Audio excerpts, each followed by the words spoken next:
Bom dia! Lindo, maravilhoso e abençoado dia na presença de Deus. Hoje nós estamos no dia 726 do Projeto Bíblia para Iniciantes e é o penúltimo áudio do livro de Tiago. Estamos terminando esse livro maravilhoso. Quantos aprendizados, hein? Muitos aprendizados práticos para a gente colocar no dia a dia, na nossa vida. E aqui vou ficar com 2 versículos apenas, porque fala de um princípio tão importante para todos nós e nós devemos colocar isso em prática na nossa vida diária, que é a oração. Olha só, no versículo 17 e 18 do capítulo 5 de Tiago, ele fala aqui, ó: o profeta Elias era um ser humano como nós.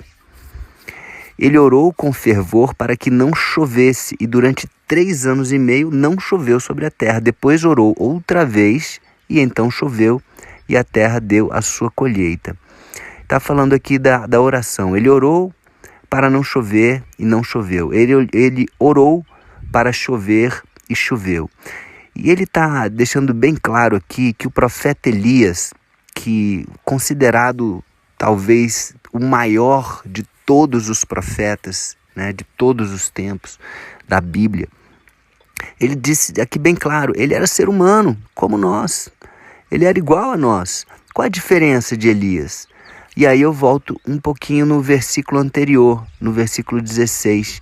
No final do versículo 16 diz assim: a oração de uma pessoa obediente a Deus tem muito poder. Então a diferença de Elias, talvez para muitos de nós, é a obediência dele. Ah, mas eu obedeço Deus. Talvez você esteja pensando assim, será? Quantas vezes Deus falou para mim, para você, olha, faça isso, e a gente questionou, poxa, mas será? Será que eu vou fazer isso? Uma vez eu estava no ônibus e Deus me falou claramente para eu levantar e falar dele, deixar ele falar.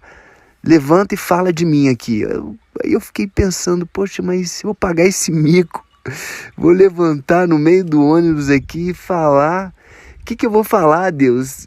Assim, eu fiquei testando Deus, falei, se o próximo sinal tiver vermelho, eu faço isso. Aí não estava vermelho, e aí acabou que eu não obedeci a Deus. Então,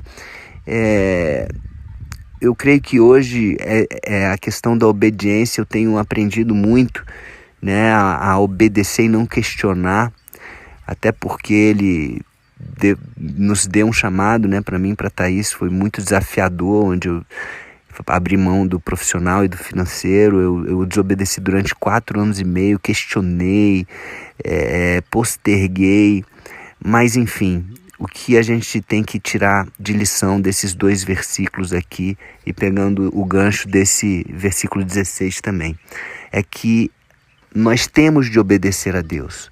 E a oração de uma pessoa obediente a Deus, ela tem muito poder. E é por isso que Elias, mesmo sendo um ser humano como nós, como colocou aqui Tiago, um ser humano como nós, ele teve a oração dele respondida. A oração dele teve muito poder, porque ele era 100% obediente. Se você ler a história de Elias, você vai ver que, vai lá, dá uma lida no livro de 1 Reis, capítulo 17 e no capítulo 18 também. Olha, esses 2 capítulos, eles falam de tantas coisas que Elias fez em obediência a Deus, coisas assim que talvez a gente não para pensar, mas, poxa, né, ele orou para que não chovesse, não choveu. Aí Deus fala, olha, vai para um córrego que fica ali perto do Rio Jordão e lá eu vou te alimentar, vou mandar os corvos levarem comida pela manhã e à tarde para você, e você vai ter água para beber durante esse tempo de seca, desse tempo, 3 anos e meio. E ele foi, e quando ele foi para lá, aconteceu isso. Imagina, você por causa da obediência, Deus faz algo tão maravilhoso. Então ele recebia comida de manhã e à tarde. Os corvos, as aves levavam para ele comida e ele bebia água daquele córrego até que a água acabou. Deus falou para ele ir para Sarepta.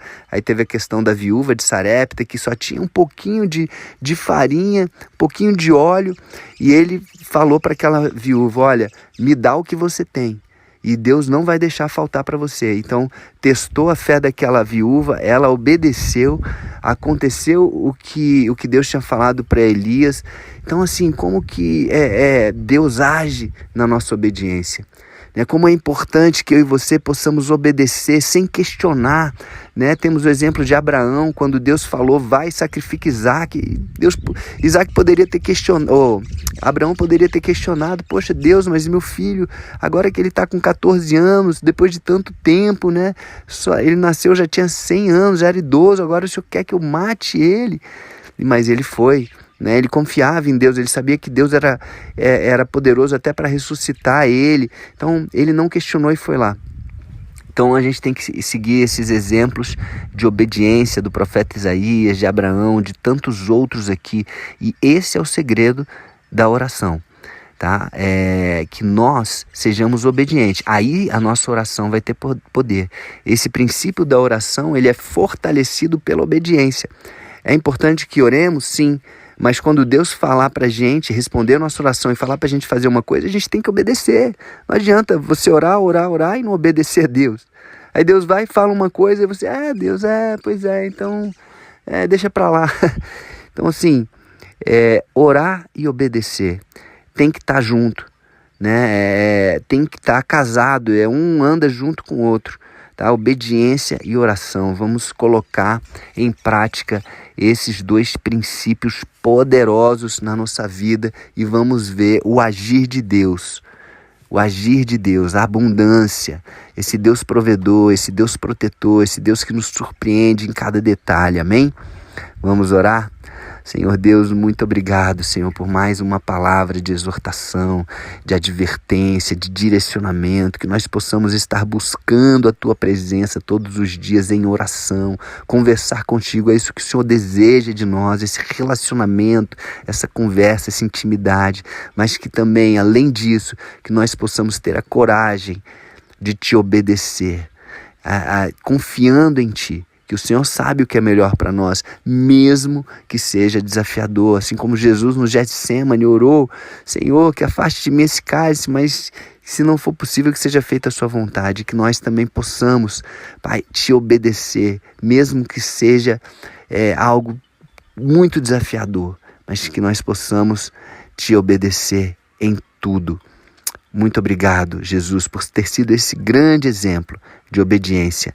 Obrigado por ter morrido naquela cruz, por obediência.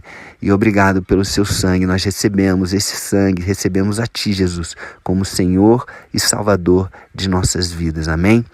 Então é isso, amigos. Um beijo no coração e até o próximo dia do projeto.